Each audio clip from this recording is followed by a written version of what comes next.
Bab 721. Naomi memanggil manajer bar, Denny, bertemu dengan Tracy. Setelah melihat Tracy, Denny membelalakkan mata. Dia, kamu kenal nona kami? Tanya Naomi dengan bingung. Aku. Denny menatap Tracy dengan tatapan tak percaya. Ia mengedip-ngedipkan mata berulang kali, mengira dirinya salah lihat.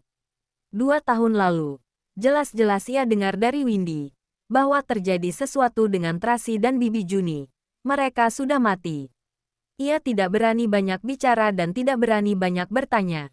Namun, ia sepertinya tahu alasannya. Keluarga Wallens hanya menginginkan anak-anak tanpa ibunya. Jadi membunuh Tracy dan Bibi Juni. 2 tahun ini, ia juga sangat berhati-hati. Tidak berani menyinggung Daniel.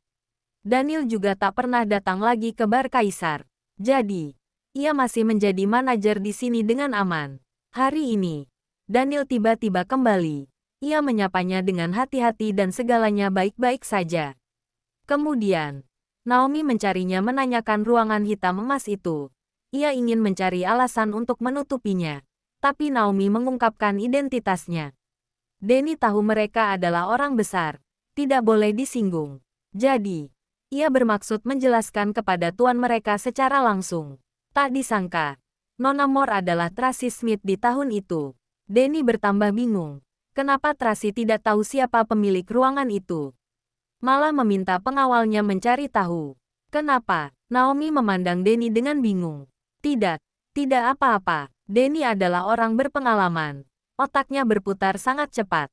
Karena Tracy tidak mengungkapkan identitasnya, berarti ia tidak ingin mengakui dirinya di tahun itu. Untuk apa dirinya banyak bicara?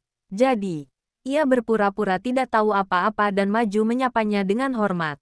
Halo, Nona Tracy Moore. Tracy menoleh melihatnya. Ia merasa orang ini sangat familiar. Tapi ia juga tidak ingat di mana ia pernah melihatnya. Nona, aku akan menyiapkan sebuah tempat. Silahkan ikut aku. Denny mengantarkan Tracy dan pengawalnya ke tempat duduk. Juga mengantarkan alkohol terkenal. Nona, Anda duduk dulu. Ruangan akan segera dikosongkan untukmu. Tracy tidak meresponnya. Ia malah melihat Naomi. Naomi lekas melapor. Tadi sudah saya tanyakan. Tapi manajer Denny bilang. Maaf, Nona. Denny menundukkan kepala menjelaskan. Perusahaan kami punya aturan. Tidak boleh membocorkan informasi pelanggan, harap Anda bisa mengerti. Tracy tidak mempersoalkan hal ini. Ia malah bertanya. Sudah berapa lama kamu bekerja di sini? 2,5 tahun. Denny menundukkan kepala terus. Tidak berani melihatnya. Apa kamu pernah bertemu denganku di sini? Tanya Tracy lagi. Ini, wajah Denny menegang. Ia tidak tahu harus menjawab apa. Tampaknya pernah. Tracy menyadari sesuatu. Dulu ia pernah datang ke kota Bunaken. Pernah datang ke bar ini. Mungkin sekarang ia kehilangan beberapa bagian ingatannya. Denny berdiri di sana tidak berani berbicara. Sejak awal, ia sudah mendengarnya. Keluarga Moore setara dengan keluarga Wallens. Bahkan keluarga Wallens saja menghormati mereka. Dirinya tentu saja tidak akan berani menyinggungnya. Hanya saja ia benar-benar tidak paham. Kenapa Tracy masih hidup dan berubah marga. Dan sekarang menjadi anggota keluarga Moore. Di saat ini, seorang pekerja datang melapor. Denny lekas berkata, Nona, ruangannya telah disiapkan. Mari aku antar kalian ke sana. Tracy meletakkan gelas alkohol, berdiri dan mengikuti Denny menuju ruangan. Naomi dan Paula, serta pengawal lainnya mengikuti dari belakang. Nona, jika butuh pelayanan apapun segera beritahu aku. Aku akan mengaturnya. Denny memperkenalkan dengan sungguh-sungguh. Kalian punya pelayanan apa? Tracy melirik sekeliling. Ia menyadari ada beberapa wanita tua berbaju mewah sedang memeluk beberapa pria muda yang tampan. Biasanya laki-laki yang datang pasti memesan beberapa gadis untuk menemaninya minum. Kalau untuk perempuan, lancang, tegur Naomi. Denny segera menundukkan kepala. Tidak berani bicara. Perempuan harus memesan pria. Tracy menaikkan alis. Huk. Denny batuk beberapa kali. Lalu menjawab dengan hati-hati. Biasanya memang seperti itu. Tapi boleh juga hanya minum atau mendengarkan lagu untuk bersantai. Bab 722. Tracy memancarkan aura dingin. Ia mencemooh permainan menjijikkan ini. Denny mengamati wajahnya. Lalu lekas mengubah topik. Aku menyimpan banyak alkohol bagus di sana. Nanti aku antarkan untuk Anda. Tracy menganggukkan kepala sedikit dan bersiap masuk ke dalam ruangan. Tiba-tiba, ia melihat sesosok familiar. Langkah kaki terhenti. Lalu menatap sosok punggung itu dengan tercengang. Jantungnya entah kenapa berdetak kencang. Sosok punggung ini tertanam kuat dalam ingatan. Seolah pernah bertemu dengannya dulu. Tracy lekas mengejarnya ingin memanggil orang itu. Tapi orang itu berjalan cepat ke depan. Ia mempercepat langkah kakinya. Matanya akan segera menangkap orang itu. Tetapi, pria itu malah berbelok menuju koridor dan sempat menoleh ke belakang melihat sekilas Tracy. Wajah sisi samping yang tampan dengan topeng itu tampak menawan dan misterius. Artinya, terbentuklah mata itu begitu dalam. Sedalam lautan, seolah menyimpan berbagai rahasia, menunggu Tracy menjawabnya. Tracy tertegun sejenak, lalu mempercepat langkah kaki mengejarnya. Tetapi, gambaran itu malah menghilang. Ia tercengang di tempat. Beberapa saat kemudian, ia baru tersadar kembali. Sosok tadi terus muncul di dalam ingatannya. Ia mencoba mengingat sesuatu tentang pria itu, tapi pintu memori itu terkunci. Ia sulit mengingatnya. Nona, Naomi, Paula serta pengawal lainnya buru-buru mengejarnya. Anda baik-baik saja. Mereka memandangnya dengan khawatir. Cari orang itu. Tracy menoleh ke arah Denny dan memerintah dengan arogan. Sekarang, segera. Denny melihat dia sedang mengejar seseorang, tapi tidak melihat dengan jelas tampangnya orang itu. Tubuhnya tinggi dan ramping, berbaju hitam, mengenakan topeng hitam setengah wajah. Matanya berbinar dalam. Tracy menjelaskan, "Oh, ya, di topengnya juga ada simbol misterius. Jika ia mengenakan topeng, seharusnya adalah laki-laki penghibur di bar kami." Denny menganalisis dengan teliti. "Aku akan segera mencarinya." Paula dan Naomi tercengang. Barusan saja, Nona Tracy merasa jijik dengan permainan laki-laki penghibur. Sekarang malah berinisiatif ingin mencarinya. Tracy membalikkan badan masuk ke dalam ruangan. Sudah ada beberapa pelayan wanita yang melayani di dalam. Membukakan alkohol dan menyiapkan buah-buahan. Tracy duduk dengan arogan di atas sofa, lalu menerima anggur merah yang dibawakan Naomi. Ia menggoyangkan gelas dengan santai. Matanya melihat ke bawah, sedang berpikir sosok pria tadi. Aneh sekali, setelah ia kembali ke kota Bunaken, sering sekali timbul rasa familiar pada beberapa orang dan beberapa hal. Misalkan Daniel, Linda dan Denny tadi. Setiap kali, selalu ada perasaan ruwet atau jantungnya sakit seperti ditusuk. Juga kebencian yang mengikis tulang ataupun rasa acuh tak acuh. Satu-satunya sosok yang memberikan rasa kelembutan yang tulus adalah pria barusan. Perasaan itu sangat indah dan lembut. Jadi, dia sangat ingin menemukannya. Naomi dan Paula saling bertatap-tatapan. Mengernyitkan kening tidak berani bicara. Tracy duduk bersandar di sofa dengan kaki menyilang, menyesap anggur dengan angkuh. Waktu berlalu sedikit demi sedikit. Ia mulai mengernyitkan kening dan kesabarannya sudah habis. Segera saya tanyakan. Naomi bersiap mencari Denny. Di saat ini, Denny sudah membawa belasan pria penghibur masuk ke dalam. Semuanya memiliki tinggi 185 cm. Mengenakan berbagai jenis topeng hitam dan mengenakan jaket kulit hitam. Hampir sesuai dengan deskripsi Tracy. Naomi, Paula dan 6 pengawal wanita lainnya tercengang. Mereka sudah sering melihat hal-hal besar. Tapi ini pertama kalinya mereka melihat hal seperti ini. Pria itu satu persatu menatap Tracy dengan lembut. Lalu melihat Naomi dan Paula. Naomi dan Paula merasa canggung. Tidak berani bicara. Nona Tracy, aku telah mendatangkan semua pria penghibur sesuai deskripsimu. Coba Anda lihat. Mana yang sedang Anda cari? Denny menunjuk 13 pria itu dan memperkenalkan dengan ramah. Mereka semua berpendidikan tinggi dan cerdas. Setiap orang sudah melewati pelatihan yang ketat dan memiliki sertifikat kesehatan. Diam, dehem Tracy sambil mengernyitkan kening. Denny lekas menutup mulut. Tidak berani bicara lagi. Bab 723. Tracy menatap pria ini dengan dingin. Ia mengernyitkan kening dan membuat gestur tangan dengan kesal. Semuanya bukan. Tanya Denny. Keluarlah. Dehem Naomi. Denny lekas meminta para pria penghibur itu mundur. Lalu ia sendiri berjalan masuk kembali. Ia berkata dengan lemah, "Nona, seluruh pria penghibur sesuai deskripsimu sudah dikumpulkan di sini. Apa mungkin ganti baju?" tanya Naomi. "Iya mungkin juga. Aku coba mencarinya lagi." Denny bersiap keluar. "Tunggu sebentar." Tiba-tiba Tracy memanggilnya. "Baik." Denny berdiri di pintu menunggu perintahnya. Apa mungkin dia bukan pria penghibur di sini? Tracy mengingat dengan cermat. Aura orang itu tidak seperti gigolo. Kalau bukan pria penghibur, kenapa mengenakan topeng? Denny menganalisis dengan cerdik. Orang yang bermain ke tempat ini biasanya anak orang kaya atau pebisnis. Juga para manajer atasan tinggi. Mereka ingin bersantai di sini dan sebagai seorang pria, mereka juga ingin dilayani. Jadi mereka tidak akan melakukan hal itu. Selain itu, pria penghibur di sini semuanya telah melewati pelatihan ketat.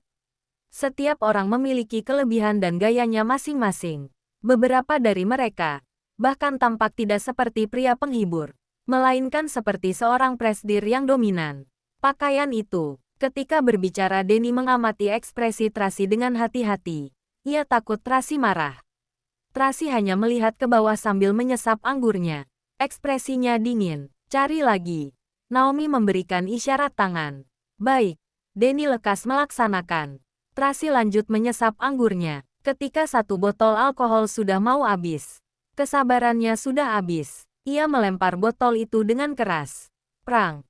Sebuah suara terdengar. Para pelayan di ruangan itu terkejut dan lekas menghindar ke samping.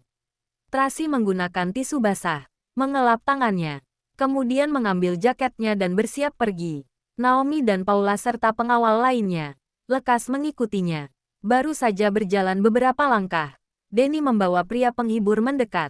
Ketika melihat Tracy, ia lekas melapor, "Nona Tracy, aku sudah mencarikan beberapa pria penghibur top. Coba lihat apa mereka yang Anda cari." Tracy melirik mereka dan mengalihkan pandangan dengan dingin. Ia terus berjalan. Seorang pria penghibur top berinisiatif mendekat dan berkata dengan lembut dan perhatian, "Nona Tracy, Anda sudah banyak minum. Bolehkah aku menemani Anda?" "Enyah." Tracy berdeham sambil mengernyitkan kening. "Lihat aku dulu. Anda pasti menyukaiku." Pria penghibur itu melepaskan topeng, memperlihatkan wajah tampannya. Tracy mendongak melihatnya. Memang tampan, tapi ia tidak berselera. Melihat Tracy yang sedang melihat dirinya, ia sangat gembira dan mengulurkan tangan memegangnya. "Biar aku rangkul Anda untuk beristirahat." Brak, belum selesai bicara Tracy sudah menendangnya terbang dengan satu kaki. Pria penghibur itu ditendang terbang beberapa meter hingga menabrak pintu ruangan VIP. Lalu jatuh merosot ke lantai. Ia memegang perutnya dan berteriak kesakitan. Beberapa pria penghibur lainnya tercengang. Wajah mereka memucat dan bersembunyi ketakutan di belakang Denny. Denny juga tercengang. Tracy yang dulu begitu lemah gemulai, juga selalu ditindas. Bagaimana mungkin bisa bertenaga dan ahli bela diri seperti sekarang? Tracy Moore di hadapannya, yang memiliki wajah sama persis. Apakah sungguh Tracy Smith? Tracy menatap dingin pria penghibur itu, lalu menggosok-gosok sepatu hak tingginya di karpet. Kemudian ia melangkah pergi dengan elegan. Naomi memberikan Denny selembar cek, lalu menggunakan dagu menunjuk pria penghibur itu. "Ini adalah biaya pengobatannya dan biaya kerja kerasmu, kalian atur sendiri." Denny menerima cek itu, dan matanya membelalak. 20 miliar. Tracy yang dulu berjuang mati-matian demi 2 juta. Bagaimana mungkin memberinya kompensasi senilai 20 miliar? Apakah ia salah lihat? Atau Nona Tracy ini sama sekali bukan Tracy Smith? Bab 724. Denny masih tercengang. Tracy dan pengawalnya sudah pergi. "Kak Denny, tolong." Pria penghibur itu terbaring di lantai sambil menangis. Denny dan beberapa pria penghibur lekas memapahnya. Jangan sentuh aku." Pria penghibur itu berbicara dengan kesakitan. "Pinggangku sepertinya patah. Cepat panggilkan ambulans." "Hah?" Denny tercengang. "Begitu parah?" "Iya." Pria penghibur itu menangis. "Tuan Putri apanya? Jelas-jelas adalah wanita iblis." Tutup mulutmu. Kalau ingin mati, jangan melibatkanku." Denny lekas bergumam. Jangan melibatkan kami juga. Beberapa pria penghibur ketakutan. Barusan aku lihat para pengawalnya memiliki pistol. Astaga, mengerikan sekali. Kak Denny. Aku takut sekali. Jangan berisik. Cepat bawa dia ke rumah sakit. Jangan sentuh aku. Cepat panggilkan ambulans. Toh tidak akan mati. Kenapa panggil ambulans? Begitu mobil ambulans kemari, akan timbul kekacauan di sini. Kak Denny, kamu kejam sekali. Tutup mulutmu. Tadi mereka kasih cek berapa? Cepat berikan padaku. Ada kemungkinan aku akan hidup cacat. Uang itu seharusnya milikku. Cerewet sekali. 1,5 bagian. Kamu, Tracy mengernyitkan kening. Ekspresinya sangat menakutkan. Sosok misterius itu memancing ingatannya dan mengguncang suasana hatinya yang hilang. Siapa dia sebenarnya? Naomi mengamati ekspresi wajahnya dan berkata dengan hati-hati, "Nona, jangan marah. Saya segera mengirim orang untuk menyelidikinya. Harus menemukannya." Ucapan Tracy belum selesai.